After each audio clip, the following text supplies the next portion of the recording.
পরবর্তী প্রবন্ধ Helen Keller একটি নাম, একটি মন্ত্র। Helen Keller, doctor miss Helen Keller, একটি নাম না একটি মন্ত্র? সারা পৃথিবীর কোটি কোটি নিপীড়িত, দুর্দশাগ্রস্ত প্রতিবন্ধীদের কাছে প্রত্যয়, প্রত্যাশার একটি অনিবার্য দীপশিখা। একই সঙ্গে অন্ধ ও বধির, অর্থাৎ রূপময় ও শব্দময় জগৎ থেকে চিরনির্বাসিত নৈঃশব্দের অন্ধকারে চির নিমজ্জিত এক সত্তা। কিন্তু দুনিয়ার মানুষের কাছে যে প্রতিষ্ঠা ও যশ, সুখ্যাতি ও প্রতিপত্তি চির আকাঙ্ক্ষিত, হেলেন কেলার কাছে তার কোনোটারই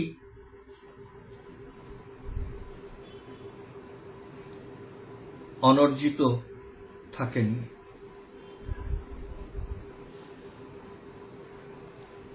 মানবী প্রতিভা যে কত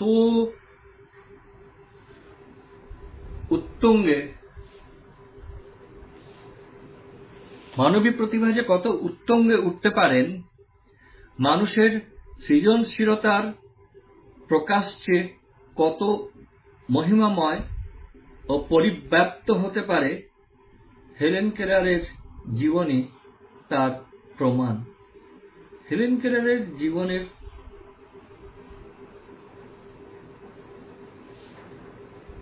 অনুধান প্রসঙ্গে বিখ্যাত মার্কিন লেখক মার্ক টোয়েন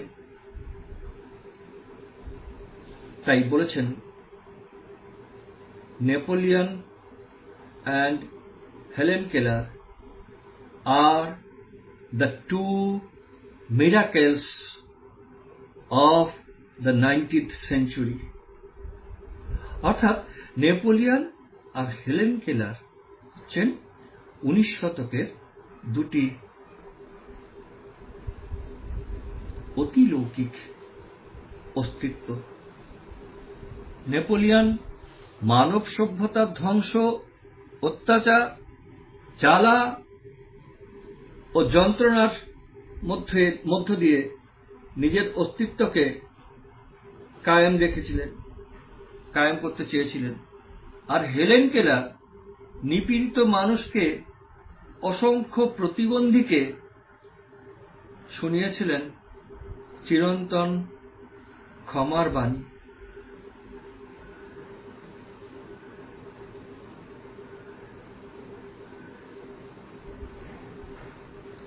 প্রমাণ করেছিলেন সুযোগ আর সহমর্মিতা যদি মানুষের কঠিন পরিশ্রমের সঙ্গে যুক্ত হয়, সাফল্যের স্বর্ণদ্বার কারোর কাছে বদ্ধ থাকতে পারে না। কোনো প্রতিবন্ধকতা দৈহিক, আর্থিক বা সামাজিক কোনো কিছুই বাধা হয়ে দাঁড়াতে পারে না। 1980 সালটি হেলেন কেলারের জন্মশতক বার্ষিকী। সম্মিলিত জাতিপুঞ্জ এই বছরটিকে হেলেন কেলারের শতবার্ষিকী জয়ন্তী পালনের জন্য উৎসর্গ করেছেন। বর্তমানে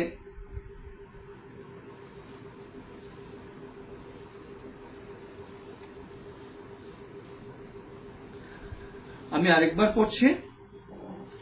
বর্তমানে মানব সভ্যতার সংকটের যুগে পারস্পরিক হানাহানি, সংঘর্ষ, সংকটের কালে হেলেন কেলারের জীবন ও কর্মের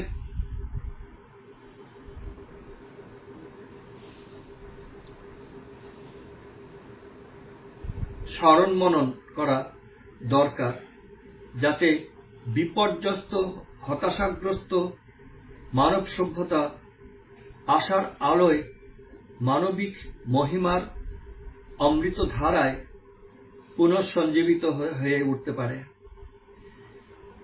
সে 1880 সালের কথা। মার্কিন যুক্তরাষ্ট্রের দক্ষিণে আলাবামা অঙ্গরাজ্যের উত্তরে টাসকাম্বিয়া নামে একটা ছোট শহর, বন, পাহাড়, মালভূমি উপত্যকায় প্রকৃতির নন্দনকানন। এই শহরেই 27 জুন জন্মেছিলেন এক ছোট মেয়ে। তার নাম রাখা হয়েছিল হেলেন। বাবার নাম আর্থার এইচ কেলার। আমেরিকার গৃহযুদ্ধের সময় দক্ষিণী সেনাবাহিনীর ক্যাপ্টেন ছিলেন। মায়ের নাম কেট কেলার। শ্রীমতী কেলার ছিলেন আর্থার কেলারের দ্বিতীয় পক্ষের স্ত্রী। হেলেনের পূর্বপুরুষদের পরিচিতি প্রসঙ্গে তারই লেখা the story of my life গ্রন্থ থেকে উদ্ধৃতির অনুবাদ তুলে দিলাম। আমার বাবার কোট আনকোট আমার বাবার দিক দিয়ে আমাদের বংশের আদি পুরুষ হলেন ক্যাপা কেলার নামক একজন সুইজারল্যান্ডের অধিবাসী। ইনি আমেরিকায় এসে সেরিল্যান্ডে বসতি স্থাপন করেছিলেন। আমার সুইজারল্যান্ডবাসী সুইজারল্যান্ড আছে এখানে। আমি একটু ভুল বলেছি, এই জন্য আমি ক্ষমা চাইছি। আমার সুইজারল্যান্ডবাসী পূর্বপুরুষদের একজন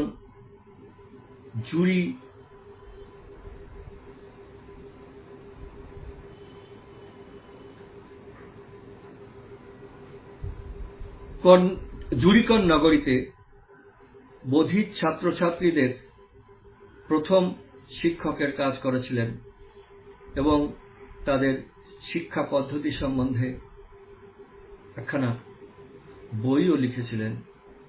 এটা একটা বিচিত্র কাকতালীয় ব্যাপার। Quotation close. এই ক্যাপার কেলারের পুত্রই হলেন পিতামহ। তার পিতামহী ছিলেন আলেকজান্ডার শহর নামক লাফায়েত এর জনৈক সহকারীর কন্যা এবং আলেকজান্ডার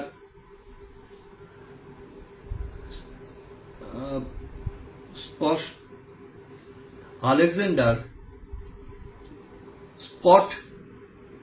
স্কুশ নামক আমি বানানটা একবার বলে দিই। দন্তের শয় পয় টয় হসন্ত, দন্তের শয় হসন্ত, কয় হস্যৌ ড নামক ভার্জিনিয়ার জনৈক পুরাতন রাজকীয় শাসনকর্তার দৌহিত্রী। দূর সম্পর্কে তিনি বিখ্যাত সেনানায়ক রবার্ট ই লির খুড়তুতো বোনও ছিলেন। হেলেন যখন জন্মেছিলেন তখন তিনি ছিলেন স্বাভাবিক স্বাস্থ্যোজ্জ্বল শিশু। তাসকাম্বিয়া শহরে তাদের বাড়ির আশেপাশের প্রাকৃতিক সৌন্দর্যের মধ্যে ও পরিবারের আনন্দোজ্জ্বল পরিবেশে স্বাভাবিকভাবেই বেড়ে উঠছিলেন। এ সময়কার জীবনের কিছু পরিচয় দিতে গিয়ে তিনি তার উক্ত গ্রন্থে বলেছেন, আবার কোটেশন শুরু হচ্ছে, হবসন ও মুইংবার্ড পাখির সঙ্গীত কাকলি। হবসন ও মুইংবার্ড পাখির সঙ্গীত কাকলি মুখরিত ছোট্ট একটি বিন্ত গোলাপ ফুল এবং নানান ফল সম্ভারে সমৃদ্ধ একটি গ্রীষ্ম ঋতু এবং সোনালী ও লোহিত বর্ণে রঞ্জিত একটি হেমন্ত দ্রুত অতিবাহিত হয়ে গেল। একটি অনুৎসুক শিশুর পায়ের কাছে উজাড় করে দিয়ে গেল তাদের নানান উপঢৌকনে ডালি। তারপর সেই সুখের দিনে ছেদ পড়ল, শুরু হল দুঃখের অমানিসা। এই প্রসঙ্গে তিনি আবার বলছেন, কোট আনকোট,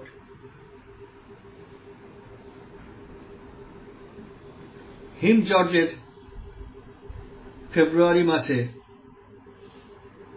এলো সেই কাল ব্যাধি, ফলে আমার চক্ষু ও শ্রবণ ইন্দ্রিয়ের দ্বার চিরদিনের মতো রুদ্ধ হয়ে গেল।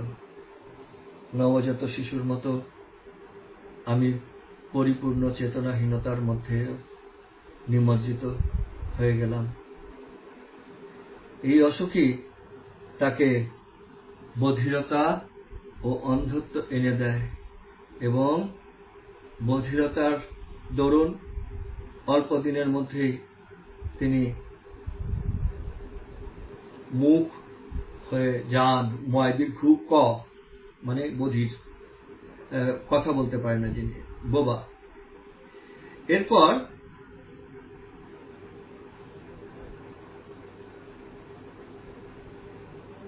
দীর্ঘ 5 বছর ধরে হেলেন তার দৃষ্টিহীন নির্জন জগতে বাস করতে থাকেন। নিঃসঙ্গ সেই দিনগুলোতে শুধুমাত্র নিজের সঙ্গে ছাড়া আর কারো সঙ্গে ভাবের আদান প্রদান করা তার পক্ষে প্রায় অসম্ভব ছিল। সেই সময়কার কথা বলতে গিয়ে তিনি আত্মজীবনীতে লিখেছেন, আমার ব্যাধির পর প্রথম কয়েক মাস কি ঘটেছিল তা আর আমার মনে নেই। আমার শুধু এইটুকু স্মরণ আছে যে আমার মা যখন গৃহকর্মে ব্যাপৃত থাকতেন, তখন হয় আমি তার কোলে বা বসে থাকতাম, আর না হয় তার আঁচল ধরে ঘুরে বেড়াতাম। হাত দিয়ে আমি প্রতিটি বস্তু অনুভব করতাম, প্রত্যেক জিনিসের নড়াচড়া লক্ষ্য করতাম। এইভাবে আমি অনেক জিনিস চিনতে শিখেছি। শীঘ্রই আমি অন্য লোকজনের সঙ্গে মনের ভাব আদান প্রদানের প্রয়োজনীয়তা অনুভব করতে লাগলাম এবং মোটামুটি মোটামুটি ধরনের আকার ইঙ্গিত ব্যবহার করতে শুরু করলাম। মাথা নাড়া দিয়ে বোঝাতাম না, তেমনি মাথা নাড়া দিয়ে বোঝাতাম না, সামনের দিকে মাথা ঝুঁকিয়ে বোঝাতাম হ্যাঁ, টেনে বোঝাতাম এসো, ধাক্কা দিয়ে বোঝাতাম যাও।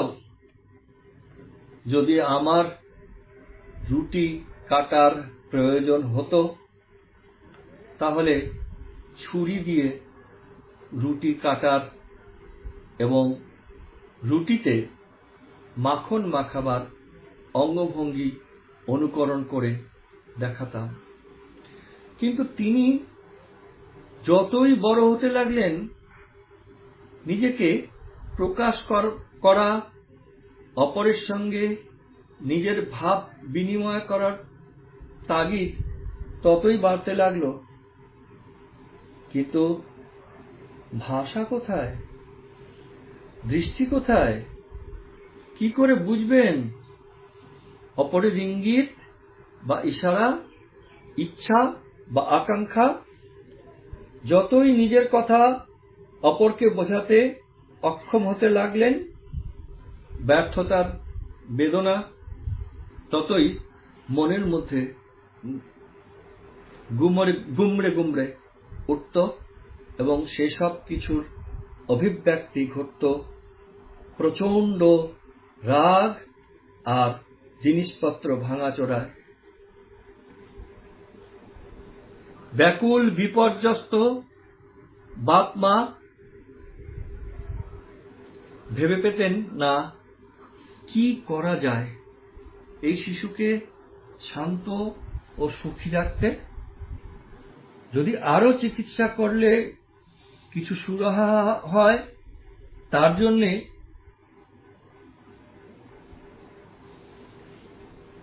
ঘুরলেন নামকরা চিকিৎসকের দ্বারে দ্বারে, কিন্তু সবই ব্যর্থ। অবশেষে শ্রী কেলার সন্ধান পেলেন সুবিখ্যাত বৈজ্ঞানিক ডাক্তার Alexander Graham Bell. Alexander Graham বেলের সন্ধান পেলেন। বধিরদের শিক্ষার ব্যাপারে তার আগ্রহের কথা তখন সুবিদিত। আর্থার কেলার ছুটলেন তার কাছে। হেলেনকে দেখে ডাক্তার বেল মুগ্ধ হলেন। অফুরন্ত ভালোবাসা উজাড় করে দিলেন তার উপর। তার ভালোবাসা হেলেনের হৃদয় স্পর্শ করল। ডাক্তার বেলের পরামর্শ হেলেনের বাবা ডাক্তার বেলের পরামর্শে হেলেনের বাবা ম্যাসাচুসেটসে অবস্থিত তদানীন্তন পার্কিন্স ইনস্টিটিউশনের অধ্যক্ষ মাইকেল অ্যাগনেসের কাছে চিঠি লিখলেন।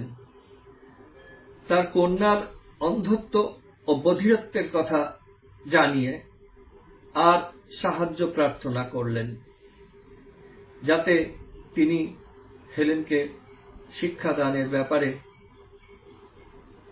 কোনো বিহিত করতে পারেন। এই পার্কিন্স ইনস্টিটিউশনের প্রতিষ্ঠাতা ও প্রথম অধ্যক্ষ ছিলেন ডাক্তার স্যামুয়েল গ্রিডলি হাউ। দৃষ্টিহীনদের শিক্ষাদানের সঙ্গে সঙ্গে যারা দৃষ্টি হীন ও বধির তাদেরও শিক্ষা পদ্ধতির উদ্ভাবনের ব্যাপারে তিনি চেষ্টা করেছিলেন বা সচেষ্ট হয়েছিলেন।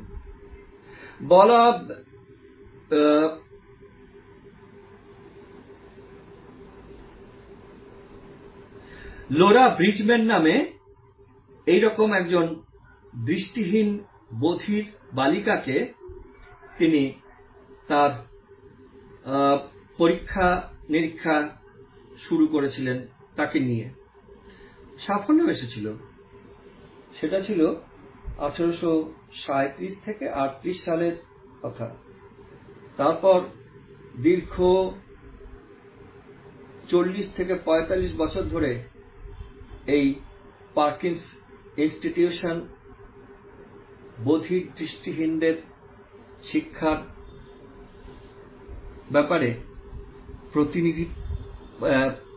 ব্যাপারে প্রতিনিয়ত চলছিল নানান প্রচেষ্টা ও গবেষণা, এবং হেলেনের সময় মাইকেল অ্যাগনাসের এইসব কর্মকাণ্ডের পুরোধা ছিলেন। মাইকেল অ্যাগনাস হেলেনের সময় এইসব কর্মকাণ্ডের পুরোধা ছিলেন। তিনি হেলেনের বাবার চিঠি পেয়ে মনোনীত করলেন ওই শিক্ষালয়েরই একজন শিক্ষাপ্রাপ্ত ছাত্রীকে, নাম তার an Sullivan. Miss an Sullivan নিজেও একজন দৃষ্টিহীন। পরে চিকিৎসার মাধ্যমে তার দৃষ্টিশক্তি কিছু উন্নতি হয়।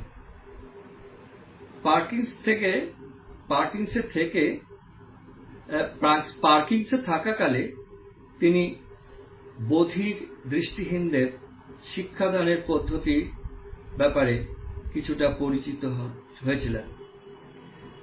ডক্টর অ্যাগনাস তাই মিস সুলিভানকে মনোনীত করে বিশ্বের শিক্ষার ইতিহাসে এক নতুন অধ্যায় সৃষ্টি করতে সাহায্য করেছিলেন।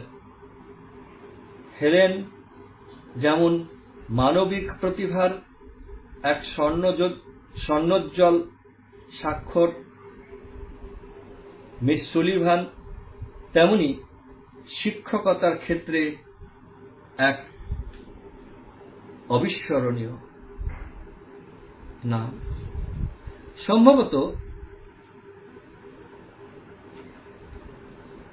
শ্রেষ্ঠতম নাম এটা। হেলেন কেলার তার আত্মজীবনীতে বারবার এই মহিয়সী শিক্ষিকার কাছে তার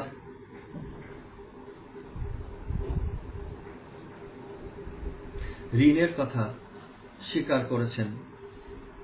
তিনি বলেছেন, মিস সুলিভান না এলে তার শব্দহীন অন্ধকারময় জীবন কোনোদিনই রূপে, রসে, শব্দে, বর্ণে সমৃদ্ধ হয়ে উঠত না। তাই অন্য কথায় বলা যায়, মিস সুলিভান হেলেনের দ্বিতীয় স্রষ্টা।